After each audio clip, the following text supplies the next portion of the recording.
ভারতের ইতিহাসে দীর্ঘকালীন প্রধানমন্ত্রী হয়েছেন নরেন্দ্র মোদী। বর্তমান দেশের প্রধানমন্ত্রী নরেন্দ্র মোদীর 12 বছর সময়কাল প্রধানমন্ত্রী হিসেবে।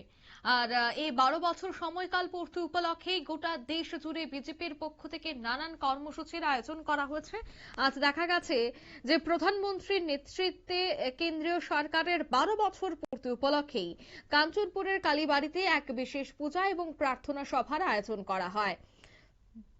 এদিন সকালে বিজেপি কাঞ্চনপুর মণ্ডলের উদ্যোগে অনুষ্ঠিত এই ধর্মীয় অনুষ্ঠানে প্রধানমন্ত্রী নরেন্দ্র মোদীর সুস্বাস্থ্য, দীর্ঘায়ু এবং দেশের সার্বিক উন্নতি ও সমৃদ্ধি কামনা করা হয়। উপস্থিত ছিলেন কাঞ্চনপুরের এমডিসি শৈলেন্দ্রনাথ, বিজেপি কাঞ্চনপুর মণ্ডল সভাপতি বীরেন্দ্র কর সহ মণ্ডলের অন্যান্য পদাধিকারী, নেতৃত্ব এবং কর্মী সমর্থকরা।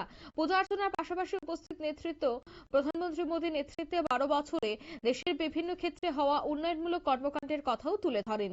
শান্তিপূর্ণ এবং ভক্তিময় পরিবেশে অনুষ্ঠিত এই বিশেষ পূজায় দলের কর্মী সমর্থকরা যথেষ্টভাবে উপস্থিত ছিলেন।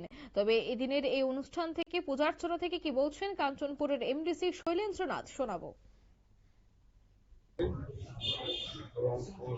উপস্থিত সমস্ত সদস্যদের নমস্কার জানাচ্ছি। আমরা আজকে ভারতবর্ষের একটা বিশেষ দিন হিসাবে চিহ্নিত হয়েছে। আমরা সবাই মিলিত হয়েছি কাঞ্চনপুর এলাকাতে। কাঞ্চনপুর ব্রহ্মময়ী মা কালী মন্দির, এখানে আমরা সবাই সবসময় পুজো করি। সেই হিসাবে এখানে আমরা সমবেত হয়েছি। ভারতবর্ষের প্রধানমন্ত্রী নরেন্দ্র দামোদর দাস মোদীজি, উনি দায়িত্বভার পাওয়ার পরে বিগত যে প্রধানমন্ত্রী ছিলেন তাদের সঙ্গে